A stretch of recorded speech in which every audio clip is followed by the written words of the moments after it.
Hello, welcome to my YouTube channel.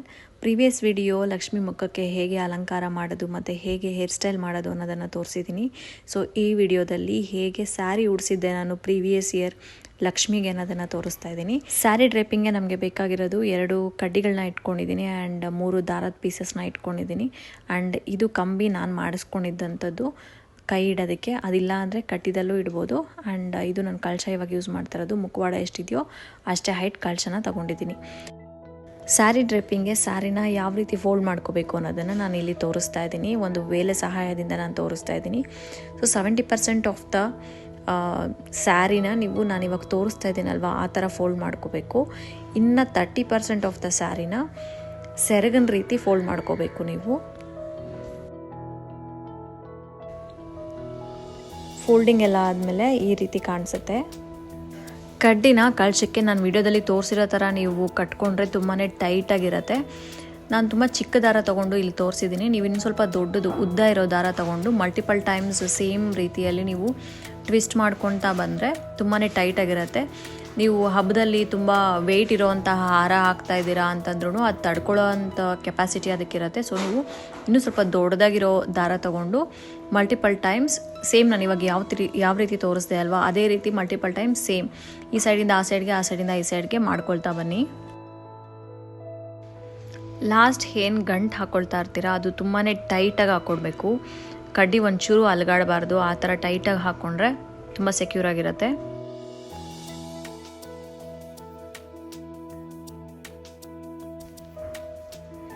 ಇನ್ನೊಂದು ಕಡ್ಡಿನೂ ನಾನು ಆವಾಗಲೇ ತೋರಿಸಿರೋ ಥರನೇ ಈ ಸೈಡಿಂದ ಆ ಸೈಡ್ಗೆ, ಆ ಸೈಡಿಂದ ಈ ಸೈಡ್ಗೆ ಆ ಥರ ಟ್ವಿಸ್ಟ್ ಮಾಡಿಕೊಂಡು ನೀವು ಟೈಟಾಗಿ ಗಂಟನ್ನು ಹಾಕೋಬೇಕು.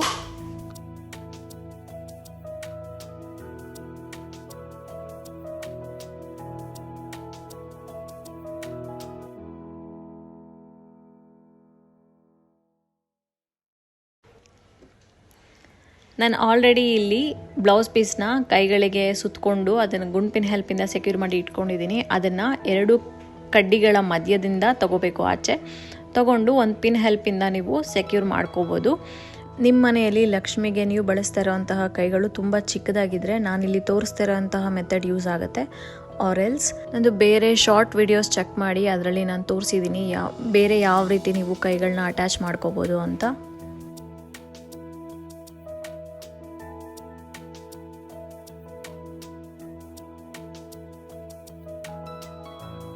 ನಮ್ಮ ಮನೆಯಲ್ಲಿ ಪೀಠ ಇದ್ದಿದ್ದರಿಂದ ನಾನು ಪೀಠನ ಯೂಸ್ ಮಾಡ್ತಾ ಇದ್ದೀನಿ. ಆರೆಲ್ಸ್ ನೀವು ಚಿಕ್ಕದು ಯಾವುದಾದ್ರೂ ಬಟ್ಲನ್ನ ಯೂಸ್ ಮಾಡ್ಬೋದು ಈ ಪ್ಲೇಸಲ್ಲಿ. ಸೊ ನಾನು ಇಲ್ಲಿ ತೋರಿಸ್ತಾ ಇರೋ ಥರ ನೀವು ಫಸ್ಟು ಮುಂದಿನ ಪ್ಲೀಟ್ಸ್ ಥರ ಏನು ಇಟ್ಕೊಂಡಿರ್ತೀವಲ್ವ ಅದನ್ನು ಮುಂದಕ್ಕೆ ಹಾಕ್ಕೋಬೇಕು. ನಾನು ವಿಡಿಯೋದಲ್ಲಿ ತೋರಿಸ್ತಾ ಇರೋ ಥರ ಅದನ್ನು ಹಾಕ್ಕೊಂಡು ಸೂಜಿ ದಾರ ಹೆಲ್ಪಿಂದ ಅವೆರಡನ್ನು ಜಾಯಿನ್ ಮಾಡ್ಕೋಬೇಕು. ನಿಮ್ಮ ಹತ್ರ ಬಟ್ಟೆ ಪಿನ್ ಇದ್ದರೆ ಅದು ಓಕೆನೆ, ಬಟ್ ಬಟ್ಟೆ ಪಿನ್ಗಿಂತ ಸೂಜಿ ತುಂಬ ಸಣ್ಣದಾಗಿರುತ್ತೆ. ಸೊ ಅಷ್ಟೊಂದು ಡ್ಯಾಮೇಜ್ ಮಾಡಲ್ಲ ಸ್ಯಾರಿಗೆ. ಸೊ ನಾನು ಸೂಜಿ ದಾರನ ಹೆಲ್ಪಿಂದ ಅವೆರಡನ್ನು ಅಟ್ಯಾಚ್ ಮಾಡ್ಕೊತಾ ಇದ್ದೀನಿ.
ಹಾಕ್ಕೊಂಡಿರೋ ಕ್ಲಿಪ್ಸ್ ಎಲ್ಲ ತೆಗೆದು ನೀವು ಸ್ಯಾರಿ ಪ್ಲೀಟ್ಸ್ನ ಎಲ್ಲ ನೀಟಾಗಿ ಓಪನ್ ಮಾಡಿ ಇಟ್ಕೊಂಡ್ರೆ ಈ ರೀತಿ ಕಾಣಿಸುತ್ತೆ ಫೈನಲಾಗಿ.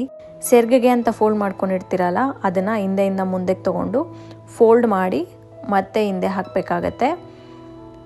ನಾನು ವಿಡಿಯೋದಲ್ಲಿ ತೋರಿಸ್ತಾ ಇರೋ ಥರ ಫೋಲ್ಡಿಂಗ್ ಮಾಡಿದ್ರೆ ಎರಡೂ ಸೈಡು ನೀಟಾಗಿ ಬಾರ್ಡರ್ ಕಾಣಿಸಲ್ಲ. ಸೊ ಹಿಂದೆಯಿಂದ ಮುಂದಕ್ಕೆ ತೊಗೊಂಡಿದ್ದು ಆದಮೇಲೆ ನಾನು ವಿಡಿಯೋದಲ್ಲಿ ತೋರಿಸ್ತಾ ಇರೋ ಥರ ಕರೆಕ್ಟಾಗಿ ಯಾವ ರೀತಿ ಟ್ವಿಸ್ಟ್ ಮಾಡೋದು ಅಂತ ತೋರಿಸ್ತಾ ಇದ್ದೀನಿ. ಕರೆಕ್ಟಾಗಿ ಟ್ವಿಸ್ಟ್ ಮಾಡಿಕೊಂಡು ಹಿಂದೆಗೆ ಹಾಕ್ಕೊಂಡ್ರೆ ಎರಡೂ ಸೈಡು ತುಂಬ ನೀಟಾಗಿ ಬಾರ್ಡರ್ ಕಾಣಿಸ್ತಾ ಇರುತ್ತೆ. ನೀವು ತೊಗೊಂಡಿರೋ ಸ್ಯಾರಿ ಬಾರ್ಡರ್ ಸ್ಯಾರಿ ಆಗಿದ್ದರೆ ತುಂಬಾ ಒಳ್ಳೆ ಲುಕ್ ಕೊಡುತ್ತೆ ಲಕ್ಷ್ಮಿಗೆ.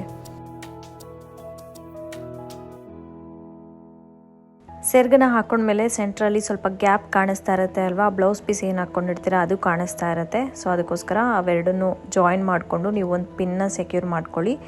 ಆ್ಯಂಡ್ ಪ್ಲೀಟ್ಸ್ನೆಲ್ಲ ಸ್ವಲ್ಪ ಓಪನ್ ಮಾಡಿಕೊಂಡ್ರೆ ವೈಡಾಗಿ ತುಂಬಾ ಚೆನ್ನಾಗಿ ಬರುತ್ತೆ.